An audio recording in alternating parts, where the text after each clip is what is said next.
이 새벽 시간에 하나님께서 오늘 우리에게 주신 말씀은 민수기 14장 39절에서 45절까지의 말씀이 되겠습니다. 민수기 14장 39절에서 45절까지의 말씀입니다.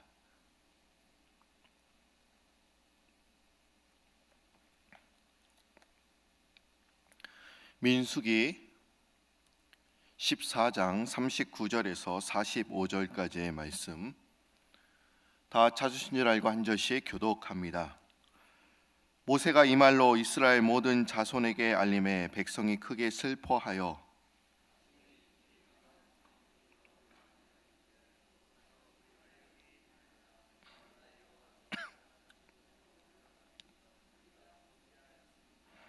모세가 이르되 너희가 어찌하여 이제 여호와의 명령을 범하느냐, 이 일이 형통하지 못하리라.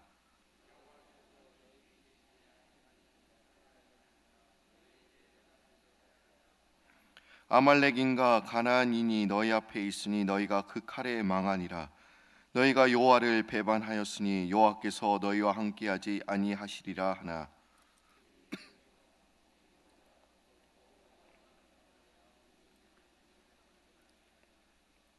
예, 45절 한 목소리 있습니다.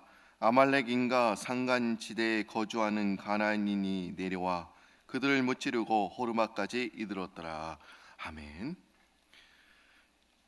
새벽 시간에 나온 여러분들을 환영합니다. 우리 옆에 있는 분과 한번 인사하도록 하겠습니다. 잘 오셨습니다. 반갑습니다. 예, 우리가 기도하면 또 끝나면 인사하기가 어려울 때가 있습니다. 그래서 말씀 전에 누가 오셨는지, 이분이 오셔서 기도하시구나, 우리에게 인사하는 것이 참 좋은 것 같습니다. 우리 어제는 비도 많이 내리고 바람도 많이 세차게 불었습니다. 비는 그치고 정해 보니까 얼마나 바람이 세차게 부는지 나뭇가지들도 많이 꺾이고 그랬습니다. 근데 오늘 새벽에 딱 나오는데 얼마나 고요하든지 우리의 삶도 이와 마찬가지죠. 우리는 항상 고통 가운데 있지만 고통 후에는 어떻습니까? 우리를 잠잠하게 해주시는 그 하나님의 숨결을 또한 느낄 수가 있습니다. 그러니까 고통도 있지만 그 후에는 고요하게 하시는 그 하나님을 우리가 바라보면서 또 주님을 의지하면서 오늘 하루도 승리하는 여러분들이 되시기를 바랍니다. 여러분, 인생의 모든 일에는 때와 시기가 있다고 합니다. 그래서 인생을 살면서 여러 번의 기회가 오는데 이 기회를 놓치게 되면 우리는 또한 후회를 하게 됩니다. 저는 TV 드라마를 잘 보지는 않습니다만은 혹시 누군가 이렇게 재미있다 이렇게 추천해 줄 때가 있습니다. 그러면 간혹 제가 볼 때가 있습니다. 근데 제가 드라마를 보면서 느끼는 것은 이런 거예요. 드라마 작가가 시청자들에게 재미를 주려고 많은 노력을 한다. 그리고 그 재미뿐만 아니라 교훈도 주려고 하는 그런 모습을 볼 수가 있다. 또한 이 드라마의 대사가 시청자들에게 또한 지식과 또 지혜를 줄 때도 있음을 제가 보게 됩니다. 제가 작년에 이런 드라마를 봤어요. 아마 여러분들 중에도 보신 분들도 분명 계실 것입니다. 그녀는 예뻤다. 혹시 보셨습니까? 예, 안 보셔도 좋아요. 예. 그런데 이 드라마에서 한 대사에서 이런 장면이 나오더라고요. 한 남자가 한 여인에게 그리스 신인 카이로스를 이제 설명합니다. 이 카이로스 신은 어떤 신이냐? 앞에는 머리가 있어요. 그는 뒤에는 머리가 없습니다. 우리가 이 신을 일명 기회의 신이라고도 이야기를 합니다. 앞머리만 있고 뒤에는 머리가 없다는 것은 어떻습니까? 기회라는 것은 우리가 손쉽게 찾아오지만 놓치면 함부로 잡을 수 없다는 그런 이야기이지요. 그러면서 드라마에서 또한 이렇게 이 신을 설명하면서 이렇게 이야기합니다. 기회는 누구나 오고 있지만 우리가 단지 놓치고 있을 뿐이며 나중에 그것이 기회인 줄 알고 잡으려고 할 때 다시 잡을 수가 없다. 그러니까 잘 생각해봐라. 아마 우리에게도 이런 기회가 많이 오는 것 같습니다. 또한 우리가 기회를 잡지 못하고 또한 후회하기도 하지만 또 때늦은 후회가 또 우리를 가르쳐주는 지혜도 있습니다. 우리 속담에 이런 말이 있잖아요. 철들면 뭐라고요? 망령한다. 인간은 죽을 때가 되어야 철이 든다라는 그런 말이 있습니다.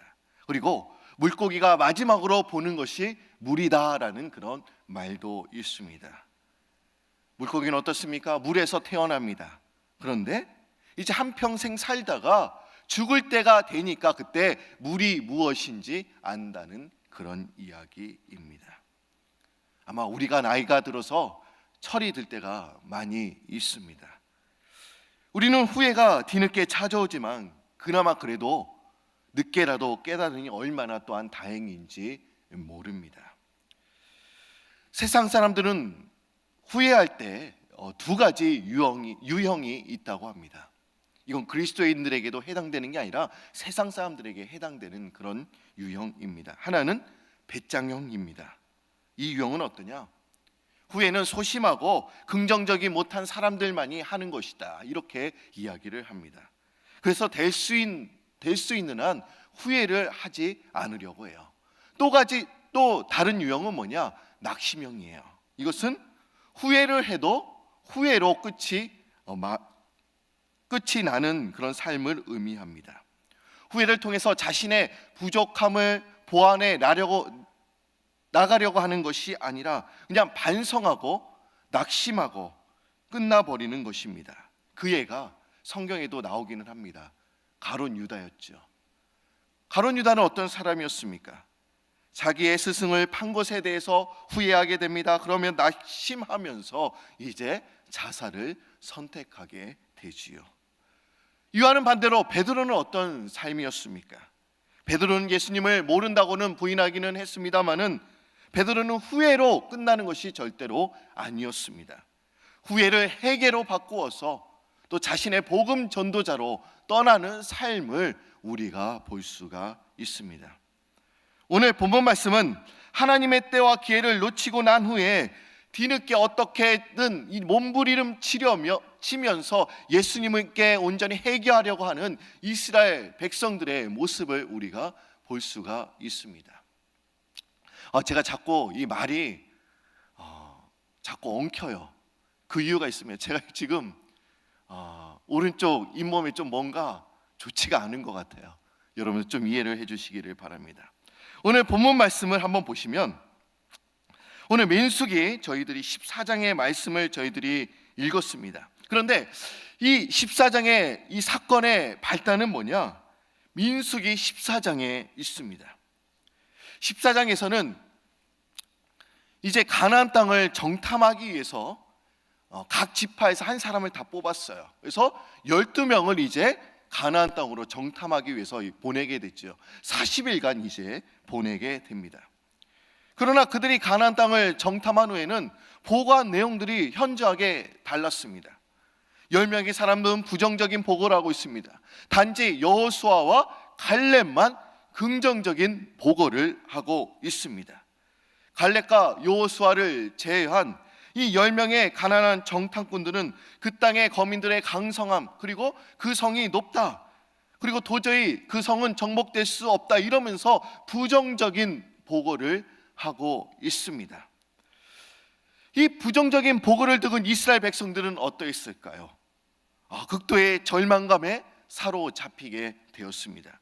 그리고 이제는 모세와 아론을 이제 원망하기 시작합니다. 그리고 그들은 그러한 절망감을 어떻게 표현하느냐? 모세가 아닌 다른 한 장관을 세워서 이제 우리가 이집트로 이제 도망쳐 나왔는데 다시 거기로 가자고 이제 제안을 합니다. 그러자 이 여호수아와 갈렙이 뭐라고 했냐? 이것은 반역행위다. 이러면 절대로 안 된다. 그러면서 그들을 만류합니다. 그러자 그들은 여호수아와 갈렙을 돌로 쳐 죽이려고 합니다. 이런 잘못된 모습을 오늘 본문에서 우리가 볼 수가 있습니다. 아마 하나님은 화가 많이 나셨습니다. 그래서 하나님께서는 온 이스라엘을 전염병으로 쳐서 진멸하고 이제 모세로 새로운 민족을 일으키시겠다라고 딴 말씀을 하고 계십니다. 그러자 모세는 하나님께 또한 이렇게 중보 기도를 합니다. 이런 상황에서 여호와께서 이스라엘을 진멸하시면 여호와께서 힘이 없어서 광야에서 이 많은 사람들을 죽였다라고 분명 말할 것입니다. 또 오해할 것입니다. 그러기에 모세는 하나님께 이렇게 얘기해요. 백성들의 죄를 사죄해 달라고 요청을 합니다. 하나님은 모세의 중보 기도를 들으셨습니다. 그리고 이스라엘 백성들을 사죄해 주셨지만 그들을 완전히 그냥 용서해 주신 것이 아니고 그래도 징계는 내리셨습니다. 징계의 내용은 무엇이었을까요? 갈렙과 여호수아 외에 20세 이상으로 계수된 자,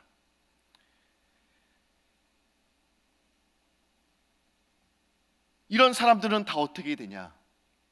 20세 이상으로 계수된 자는 하나님을 원망한 모든 자는 광야에서 죽을 것이다 라고 말씀을 하셨습니다. 그러나 20세 미만의 이 가나안 사람들만 이제 가나안 땅에 들어갈 것이라고 어떤 주님께서는 말씀해 주셨습니다. 그리고 가나안 땅을 살펴보고 이제 돌아와서 백성들에게 부정적인 보고를 한 10명의 사람들에게는 하나님께서는 즉시 그 자리에서 심판을 하셨습니다.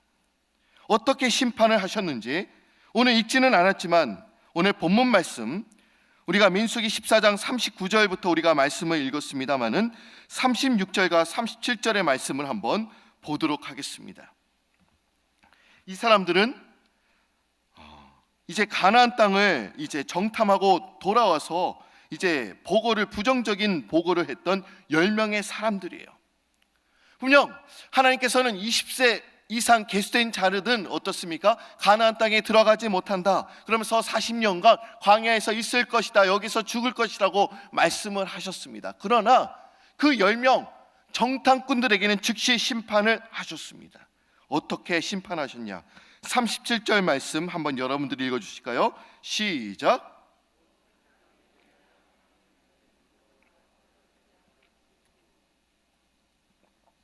(36절) 말씀입니다. 민수기 14장 36절 말씀.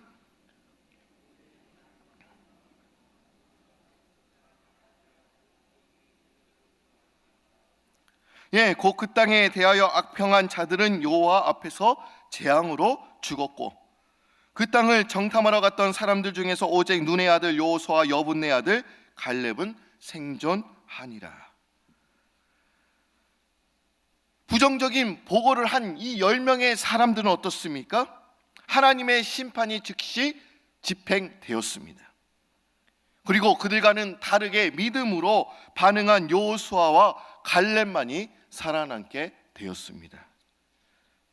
이들 10명의 죽음은 하나님의 진노였습니다. 그리고 하나님의 심판이기도 했습니다.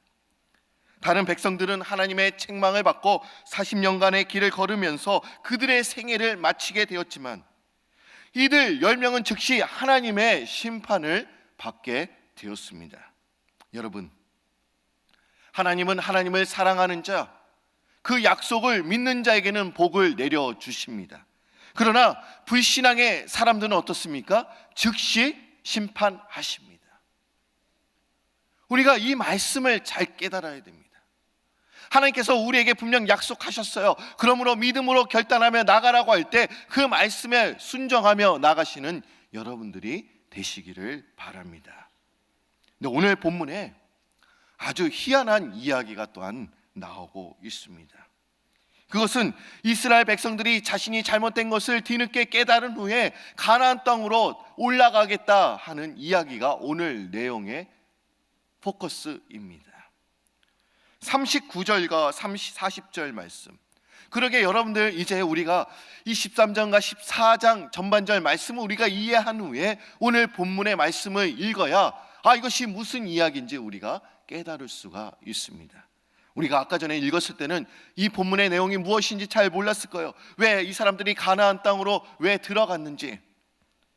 분명 모세는 올라가지 말라고 했는데 왜 이 사람들은 왜 가나안 땅으로 올라가서 싸우려고 했는지 우리는 그 의미를 좀 깨달을 수가 있습니다. 39절과 40절 말씀 한번 여러분들이 읽어주실까요? 시작.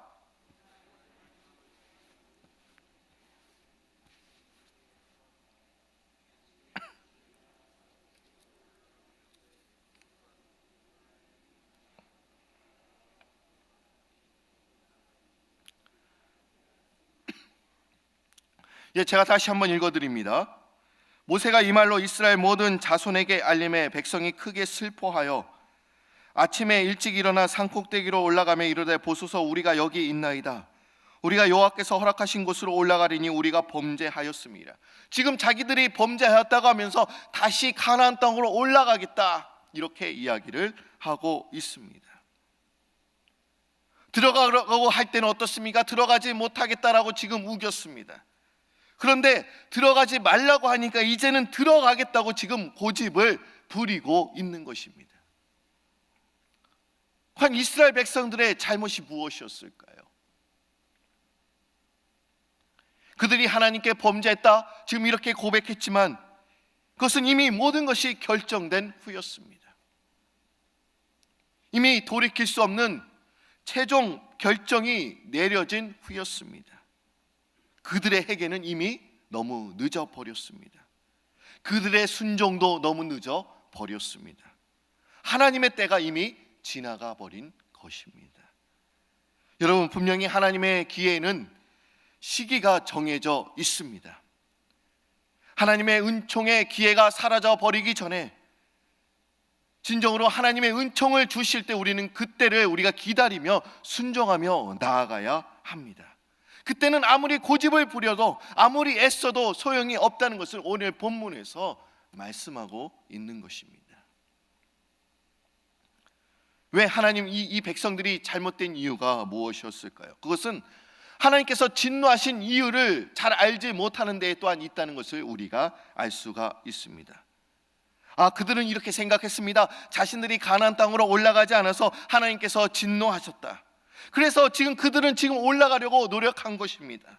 그래서 40절과 41절 말씀을 다시 한번 보시면 아침에 일찍 일어나 산꼭대기로 올라가며 이르되 보소서 우리가 여기 있나이다.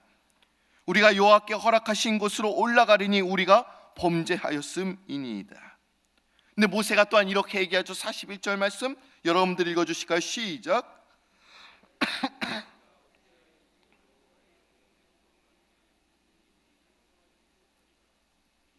지금 모세가 이렇게 이야기합니다.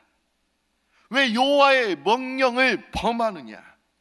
일이 형통하지 못하게 될 것이다. 하나님께서 그들에게 노하신 것은 그들이 그저 그 땅으로 올라가지 않았다고 하는 것에 있지 않았습니다. 하나님께서 그들에게 화를 내신 것은 그들이 믿음으로 순종하지 않았기 때문에, 그들이 하나님을 믿지 않았기 때문에 하나님은 그 마음에 지금 분노하고 계신 것입니다. 그들이 고쳐야 했던 것은 과연 무엇이었을까요? 행동이 아니었습니다. 마음이었습니다. 이들은 행동을 고치기 전에 지금 마음을 고쳐야 했습니다. 하지만 그들은 그들의 마음을, 그들의 믿음을 지금 고치려고 하지 않았습니다. 그저 행동만 고치려고 했던 것이지요. 하나님께서 우리에게 원하시는 것이 과연 무엇일까요? 그것은 우리의 마음이 달라지고 새로워지는 것입니다. 우리가 마음과 생각이 달라지지 않고 그냥 행동만 바꾼다고 하나님께서 그것을 원하시는 것이 절대로 아닙니다. 당장 순간적으로 그냥 행동은 달라질 수 있어요. 하지만 마음이 달라지지 않았다고 한다면 곧 다시 전의 상태로 돌아가고 말 것입니다. 그러기에 주님께서는 우리에게 항상 이렇게 말씀하고 있어요. 너희들이 행동하기 전에 마음이 달라져야 된다. 생각이 바뀌어야 된다. 생각의 전환이 있어야 된다. 그러기 여러분, 우리가 행동을 고치기 전에 마음을 새롭게 함으로 마음과 생각이 달라지시는 여러분들이 되시기를 바랍니다. 여러분 보십시오. 40절에 이렇게 얘기하잖아요. 우리가 범죄하였다. 그러니까 우리가 올라가는 것이다. 우리가 이 본문만 말씀만 봐도 겉으로는 어떻습니까? 지금 회개하는 것으로 우리가 볼 수가 있습니다. 우리가 그의 행동을 보면 겉으로는 주님의 말씀에 순종해서 회개하는 것처럼 보이지만 절대로 그렇지 않습니다. 그들의 행동은 또한 진실한 회개는 아니었습니다. 왜 그랬을까요? 하나님께서는 이렇게 말씀하셨잖아요. 이스라엘 백성들에게 너희들은 분명 홍해길로 해서 어떻습니까? 광야로 들어가라. 그러나 그들은 이 명령을 무시하고 자기들 마음대로 가나안 땅을 향해서 올라가려고 했습니다. 자신들이 불순종의 죄를 지었느라고 고백하면서도 또한 다시 불순종의 죄를 또한 짓고 있습니다. 이것을 어떻게 우리가 진정한 회개라고 말할 수 있습니까? 그들은 뭔가를 해보려고 노력합니다. 행동하려고 노력합니다. 그러나 주님의 말씀도 기억하지 못했습니다. 과연 이럴 때 우리가 무엇을 해야 될까요? 우리가 마음에 통곡을 하는 거예요. 마음을 새롭게 함으로 주님께 기도하고, 그리고 마음을 새롭게 함으로 그제서야 이제 우리가 행동으로 옮겨야 하는 것입니다. 그런 통곡하는 것도 없었습니다. 그냥 행동으로만 옮기려고 했습니다.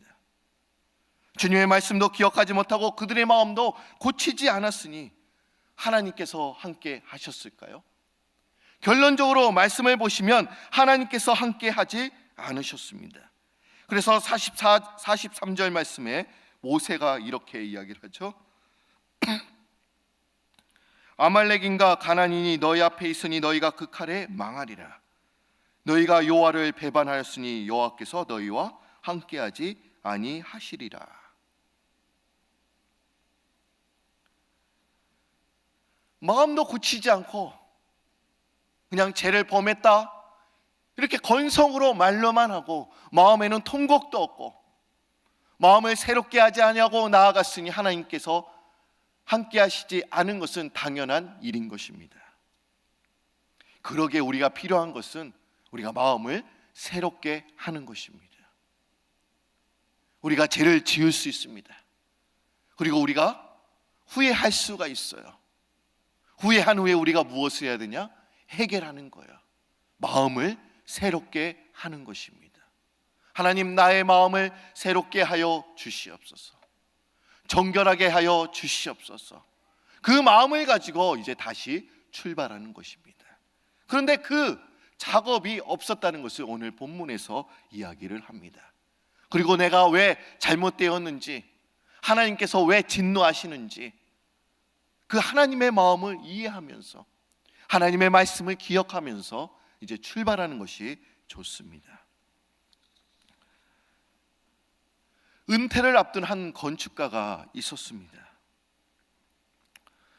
이 건축회사의 사장이 이제 그를 부르러니 은퇴하기 전에 한 채의 집을 지어달라고 또한 부탁을 하게 됩니다. 왜?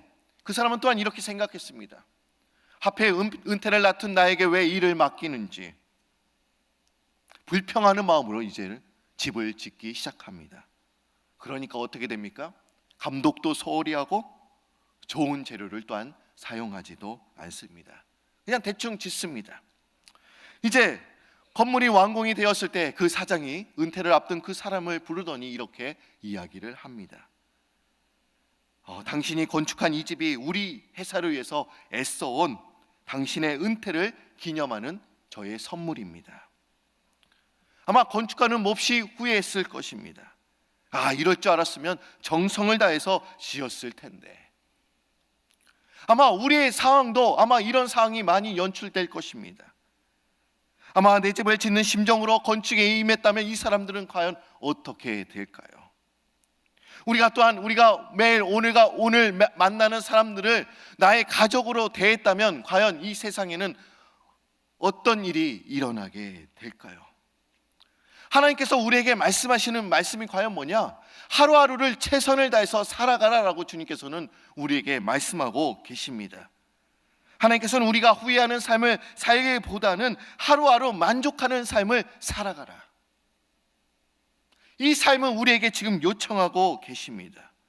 행동이 변하기 전에 마음이 달라져야 된다. 우리 모두는 예수 그리스도의 마음으로, 성실한 마음으로 모든 일을 기쁨으로 감당해야 될 줄로 믿습니다. 우리가 가져야 할 마음은 예수 그리스도의 마음, 성실한 마음, 최선을 다하는 마음. 오늘가 이 말씀을 보면서 내가 후회하지 않겠다, 이런 마음을 가지고 모든 사람을 주님께 대하듯 그리스도께 대하듯 성실한 마음으로 다가가는 것이 필요합니다. 고린도전서 6장 1절과 2절 말씀을 보면 이런 말씀이 있죠. 우리가 하나님과 함께 일하는 자로서 너희를 권하노니 하나님의 은혜를 헛되이 받지 말라. 이르시되 내가 은혜 베풀 때에 너에게 듣고 구원의 날에 너를 도왔다 하셨으니 보라 지금은 은혜 받을 만한 때요 보라 지금은 구원의 날이로다 라고 말씀하고 있습니다. 지금이 어느 때입니까? 은혜 받을 만한 때입니다. 그리고 지금이 구원의 날입니다. 우리는 지금이 어떤 때인지를 지금 분별해야 합니다. 때를 구별하는 지혜를 우리가 구해야 합니다. 지금이 회개할 때인지 아니면 순종할 때인지를 우리가 알아야 된다는 그런 마음입니다. 지금 우리가 마음을 고칠 때인지 아니면 행동을 고칠 때인지를 우리가 구별할 줄 알아야 됩니다. 지금 내가 침묵해야 될지 아니면 지금 말해야 될지를 우리가 구별해야 합니다. 여러분, 이런 지혜가 우리에게 필요한 줄 믿습니다. 이제는 우리가 후회하는 삶이 아니라 우리가 마음을 변화시켜서 하나님의 때를 구별하면서 하나님께서 우리에게 기회를 주실 때 그 기회를 확 붙잡는 그런 지혜가 필요한 줄 믿습니다. 분명 하나님께서는 이스라엘 백성들에게 기회를 주셨습니다. 가나안 땅에 들어갈 수 있는 기회를 주셨습니다. 그리고 이 이스라엘 백성들은 이적과 기사를 많이 맛보았습니다. 그렇기 때문에 하나님께서 함께 하시면 우리가 승리할 수 있겠구나. 근데 그런 믿음을 다 어디론가 다 버려버렸어요. 우리에게 중요한 것은 무엇입니까? 하나님께서 말씀하실 때 우리가 순종하는 것입니다. 왜 그렇습니까? 하나님께서는 우리와 함께 하시기 때문에요. 어려운 일에도 함께 하시고 즐거울 때도 함께 하시고 하나님께서 하시는 모든 일에는 우리와 항상 함께 하십니다. 그 믿음 가지고 오늘도 순종하며 나아가는 여러분들이 되시기를 바랍니다. 오늘 말씀 제가 마무리 짓습니다. 분명 이스라엘 백성들이 하나님의 말씀에 순종하지 못했습니다. 부정적인 보고를 했습니다. 많은 사람들이 하나님의 징계를 받았습니다. 그때 해야 할 일이 무엇일까요? 왜 하나님이 진노하셨는지 그 이유를 깨닫고 이제 마음을 새롭게 하고 이제 됐구나. 그러면서 하나님께서 원하시는 일이 무엇인지 기쁨으로 또 행동으로 옮기는 것이 필요한데 이스라엘 백성들은 그렇지를 못했습니다. 우리에게는 항상 기회가 오기 마련입니다. 어떤 기회를 잡지 못해서 후회할 때도 있습니다. 그러나 그 후회는 분명 다시 회개하고 그리고 주님의 마음을 깨닫고 마음을 새롭게 함으로 다시 출발할 수가 있습니다. 그럴 때 하나님께서는 다시 우리에게 기회를 주시는 것입니다. 하나님께서는 언제 기회를 주시는데 여러분들이 그 기회의 때를 여러분들이 놓치지 말고 하나님의 주실 때 온전히 믿음으로 그것을 붙잡고 나아가시는 여러분들이 되시기를 소망합니다. 오늘 하루도 온전히 모든 사람들을 이제 그리스도께 대하듯 성실한 마음으로 최선을 다하면서 오늘도 만족하며 후회하지 않는 삶을 사시는 여러분들이 되시기를 소망합니다. 다 같이 기도드립니다. 사랑의 하나님 참 감사합니다. 이 새벽 제단을 주님께서 사랑하여 주시고 또 주의 전으로 불러주셔서 주의 이름을 찬양하며 또 말씀을 듣게 하시니 참 감사합니다. 분명 이스라엘 백성들에게 하나님께서는 약속을 허락하여 주시고 또 비전도 보여주셨는데 이스라엘 백성들은 비전을 보지 못하고 약속을 믿지 못하고 또 하나님 앞에 원망하며 불평했던 이스라엘 백성들의 모습을 볼 수가 있습니다. 그들은 기회를 잡지 못하고 하나님께서 주신 그 기회 앞에 온전히 후회하게 되지만 또 회개하는 삶을 살았다고 고백하지만 그들은 진정한 회개가 없었습니다. 마음을 새롭게 하지 못했습니다. 왜 내가 하나님의 진노를 받게 되었는지, 내가 잘못된 것이 무엇인지 곰곰이 생각하지를 못했습니다. 주님, 우리도 이스라엘 백성들처럼 주의 말씀에 순종하지 못하고 후회하는 삶을 살 때가 너무나 많음을 고백합니다. 그럴 때 곰곰이 하나님께서 하신 말씀을 기억하면서 후회하지 않고 진정으로 하나님께 회개하는 삶을 살아갈 수 있는 저희들 될 수 있도록 주님 인도하여 주시고, 하나님께서 기회를 주실 때 그 기회를 꽉 붙잡고 믿음으로 순종하며 나아갈 수 있는 우리 참다 아름다운 그리스도인이 될 수 있도록 주님이여 인도하여 주시옵소서. 하나님의 때를 분별하며 나아가는 지혜로운 사람이 될 수 있도록 주님 인도하여 주시고, 오늘 하루도 후회하지 않고 온전히 최선을 다하면서 하나님께서 기뻐하시는 삶을 살 수 있도록 주님 우리에게 지혜와 힘과 능력을 허락해 주시옵소서. 하나님, 우리 담임 목사님을 위해서 저희들이 기도합니다. 우리 목사님 지금 스페인에서 또한 아버지 많은 사역을 감당하고 계십니다. 또 세미나 말씀도 전하시고 또한 아버지 많은 회의를 감당하시는데 아버지 피곤치 않도록 주님 인도하여 주시고, 이제 다음 주에 선교팀과 다시 돌아올 것인데 아버지 긴 여정 가운데도 주님께서 동행하여 주시고 또한 인도하여 주시고 보호하여 주시옵소서. 하나님, 이 시간에 저희들의 삶을 놓고 주님 앞에 기도를 합니다. 하나님, 우리가 기도할 내용들이 너무나 많이 있습니다. 우리가 고통 중에 있는 우리 성도님들도 많이 있습니다. 아버지, 고통 중에 있는 기도 내용을 주님 앞에 아뢰 수 있도록 주님 인도하여 주시고, 하나님께서는 고통 중에 그 기도를 아버지 다 들으시고 응답해 주신다는 것을 믿고 담대히 믿음으로 온전히 기도할 수 있는 우리 성도님들 다 되도록 주님이여 역사하여 주시옵소서. 감사드리오며 예수님의 이름으로 기도드립니다. 아멘.